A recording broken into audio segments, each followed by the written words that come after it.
మోసపోయేవాడు ఉన్నంత వరకు మోసం చేసేవాడు ఉంటానే ఉంటాడు. అజిత్ పవార్ అప్పట్లో మహారాష్ట్రలో ఒక మోసం చేశాడు. అప్పుడు రాష్ట్రపతి పాలన ఉంది. నేను మీతో కలుస్తాను, ప్రభుత్వం ఏర్పాటు చేసేద్దాం, రాష్ట్రపతి పాలన ఎత్తేయండి అంటూ అజిత్ పవార్ వచ్చి భారతీయ జనతా పార్టీతో ఫడ్నవీస్తో మాట్లాడగానే అది నమ్మేసి వెంటనే రాత్రికి రాత్రి ఉత్తర్వులు ఇచ్చి రాష్ట్రపతి పాలన ఎత్తేసి ప్రభుత్వం ఏర్పాటు కూడా చేసేశారు. తీరా చూస్తే అజిత్ పవార్ వెనకాల ఎవరు రాలేదు. శరద్ పవార్ వేసినటువంటి గేమ్లో అజిత్ పవార్ని ముందు పెట్టి భారతీయ జనతా పార్టీని వెధవలన చేశాడు ఆ రోజున. ఆ వెంటనే శివసేన, కాంగ్రెస్ పార్టీ, ఇటు ఎన్సీపీ కలిసేసి ప్రభుత్వాన్ని ఏర్పాటు చేయడానికి ఆ రోజున అవకాశం ఏర్పడిపోయింది. ఆ విధంగా భారతీయ జనతా పార్టీని తొలిసారి మోసం చేసి ఆ తర్వాత మళ్ళీ వెళ్ళిపోయి శరద్ పవార్ పార్టీలో ఎన్సీపీలోనే పనిచేస్తానని కూటమి నుంచి వెళ్ళిపోయి అక్కడ చేరిపోయాడు.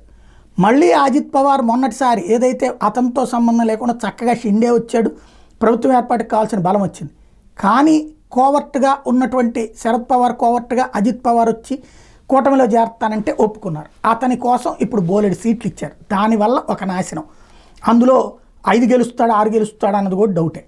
అదే సందర్భంలో అజిత్ పవార్నేమో శరద్ పవార్తోనే కలిసి వెళ్ళమన్నటువంటి ఒత్తిడే సొంత పార్టీలో ఉంది. దాని ఇంపాక్ట్ ఇప్పుడు అజిత్ పవారు సొంత కూటమిలో మహాయతి కూటమిలోనే చిచ్చు పెడుతున్నాడు. కోవర్ట్ ఆపరేషన్ ఫైనల్ స్టేజ్కి తీసుకొచ్చాడు. అది ఎలాంటిది అంటే మొన్న ఉత్తరప్రదేశ్ ముఖ్యమంత్రి యోగి ఆదిత్యనాథ్ చెప్పినటువంటి కటేంగేతో బటేంగే అంటే ఐక్యత లేకపోతే విభజిస్తారు అన్నటువంటి వ్యాఖ్యల మీద అభ్యంతరం వ్యక్తం చేశాడు. ఇది పెద్ద సందేహాస్పదం అయిపోయింది. అజిత్ పవార్ బహిరంగంగా తప్పట్టారు. యోగి వ్యాఖ్యలు ఖండిస్తున్నానన్నారు. మతవత్తత్వ భావంతో యోగి ఇట్లా వ్యాఖ్యానించారని చెప్పుకొచ్చారు. దీంతో ఇక చివరికి బీజేపీ స్పందించక తప్పలేదు. ఎందుకంటే బీజేపీ సైద్ధాంతిక అటాక్ చేశారు, బీజేపీని ఇరకాటంలో పెట్టబోయారు. దీంతో దేవేంద్ర ఫడ్నవీస్ అజిత్ పవార్ చేసిన వ్యాఖ్యల్ని మీద పరోక్షంగా ఆగ్రహం వ్యక్తం చేశారు.